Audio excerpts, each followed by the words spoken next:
Nós vivemos uma realidade energética e nessa tela existe um cruzado fogo que faz com que se encontre e desencontre energia a todo momento. E essa é uma condição que independe da moral da pessoa. Enquanto ela é um espírito que tem uma alma por estar encarnado aqui, nessa realidade dessa plataforma, ela se adapta e recebe a vibração de um ringue energético. É um round, um campo minado, uma lança de múltiplo gume, uma bala, uma trincheira energética que atravessa e se pega um desprevenido, pode inclusive lesar até pela força que isso por vezes imprime, por ser um ferramental, uma munição de energia. No livro Jesus e Atualidade, psicografia de Divaldo Franco, no capítulo 20, Jesus e Inimigos, fala um pouquinho sobre o inimigo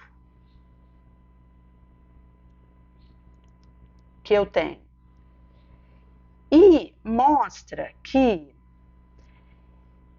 existe um status quo que diz que se eu tenho uma TV do ano, se eu tenho um carro novo, se eu tenho um celular, a última edição, um iate para passear, um avião aguardando para ser usado, eu sou sumamente feliz. E essa é uma ideia que assola a percepção, haja visto que, quando eu considero que a realidade de fora me assegura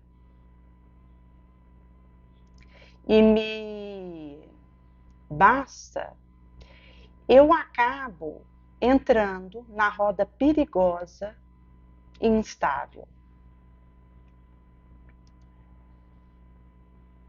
Com isso, acaba que existe uma tendência de imitar o que é dito, aquilo que é falado, de querer fazer igual, e acaba que isso também é uma dissolução da minha essência. Quando se percebe exotismo e asco por tudo, por todos, você tem o queima-roupa por protesto, que é um reacionário que assimila aquilo que é ventilado e passa. Quando o sabor de novidade passar para ele.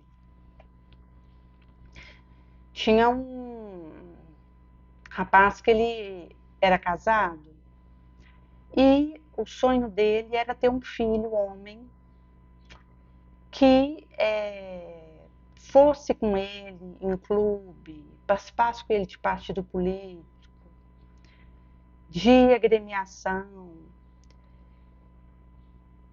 e fosse de uma personalidade de homem, segundo o que ele alegava, e que por isso o primogênito dele tinha que ser homem.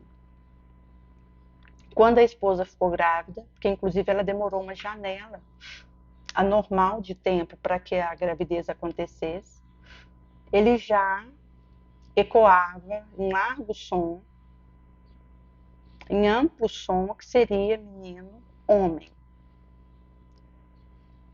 E quando essa criança nasceu, e ele pôde se asseverar de que era menino, ele colocou o nome de Átila nele, que é de uma figura histórica, de uma pessoa cruel,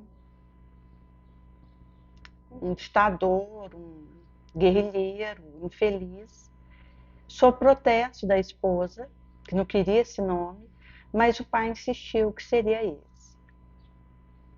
E a trama estava formada, porque essa criança, à medida que ela cresceu, ela manifestou a vontade de ficar mais com a mãe e a irmãzinha, que nasceu em seguida, a preferência por boneca e até uma docilidade, que foi alvo de zombaria por ele ter o nome Átila, confrontou e ele passou a sofrer zombaria, menoscabo do colega. E para atenazar ainda mais a situação dele, ele foi matriculado numa escola só para menino. Quando o pai começou a perceber essa tendência dele, recebeu como castigo, como infelicidade e suplício ter um filho assim. Ou seja, existiu uma realidade na vida dessa criança que estava dentro dela, até para ele ter recebido esse nome, que pode ter alguma relação, e tem com certeza, com algo pregresso dele, e um reajuste violento ali que precisaria acontecer entre os três. E acaba que ele, em meio a essa conjunção, passou a sofrer por aquilo que ele percebia que era a tendência dele, o que era o desejo de alguém externo, mas que tinha voz na vida dele por ser o responsável, e aquilo que era aceito por quem estava do lado dele numa sala de aula. E a dificuldade, porque o nome dele vinha trazer isso à baila.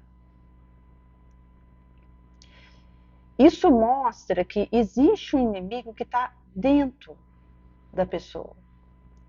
E que o que acontece em torno vem aflorar isso.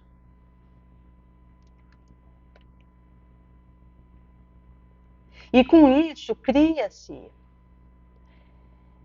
pocilga coletiva que acaba sofrendo essa insidiosa separação, sectariedade entre grupo, panelinha, e isso enfraquece o ideal de solidariedade e a necessidade da ajuda mútua, porque obnubila. E a pessoa se convence que tem que lutar e vencer um inimigo externo.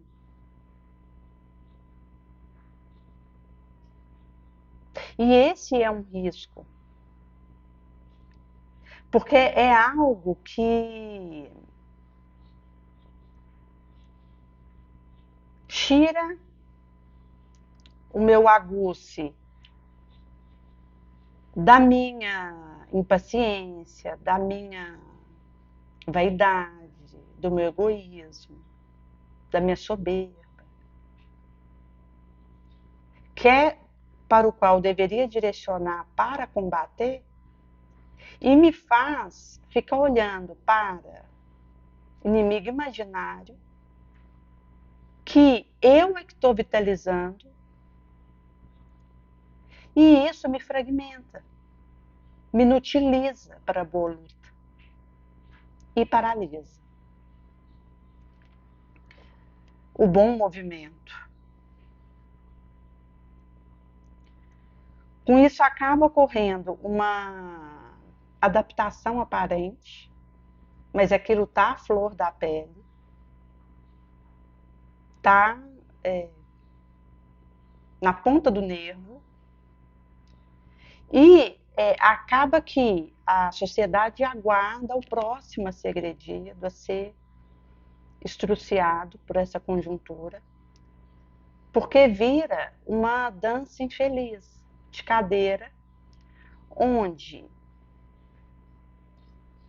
a agressão ela cavalga, imbarrável, e se acomoda numa condição de vítima, que é a pior coisa que eu posso fazer por mim. É quando eu me considero a vítima do outro, a vítima da sociedade, a vítima do cachorrinho e até a vítima de mim mesma. Porque isso me enfraquece e eu fico cega para os ferramentais que eu tenho para uma luta feliz que me aguarda e precisa que eu vá ao encalço dela. Tinha uma pessoa que ela comentava da realidade na casa dela. Ela tem um filho, inclusive ela está grávida de novo, tem filho já, criança. E ela reclamava da indisciplina desse menino, da bagunça que ele fazia, que ela achava ruim, brigava e não resolvia. Quer dizer, ela colocava ela como vítima do filho, que achava que era o responsável por uma confusão em casa, por uma lambança que para ela acontecia ali por causa da indisciplina dele, e acabava se acreditando a vítima e tomando esse troféu vulgar, obnubilante, sádico, de se considerar a que tinha que ser reparada e atendida. Com isso, ela acabava desenvolvendo uma atitude violenta com esse filho, de agressão, enquanto que ele precisava da ajuda dela. Uma criança ainda, precisava do apoio, da mão dela estendida.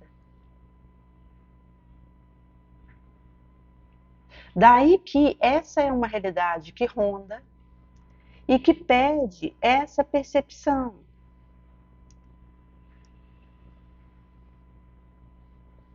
Daí, quando você tem uma catarse liberativa,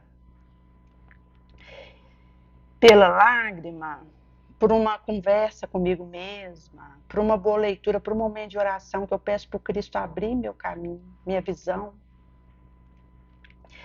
isso acaba fazendo escoar uma energia infeliz que pode, se eu não tomo cuidado, me levar a um auxílio,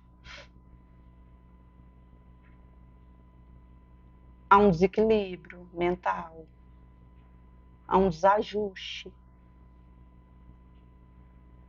a um descalabro. E daí que eu preciso vencer essa timidez, essa inibição, essa congestão, essa pusilanimidade que entorpece e desconfigura a realidade e agiganta e avoluma o irreal, o insignificante. Ao fazer esse movimento, o Cristo aceita o meu esforço.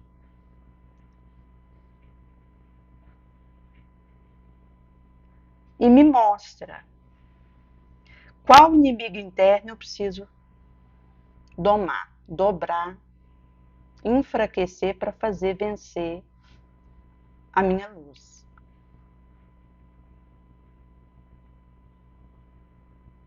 É preciso então identificar e me desatrelar daquilo.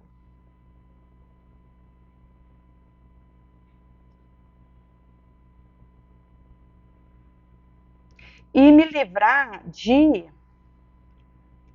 zelo, precaução que aturte e me impede de seguir sendo eu mesma, e com isso eu me afasto daquilo que tenta me destroçar. Fortaleço o meu self e posso avançar num rumo bonançoso, mesmo sob pressão.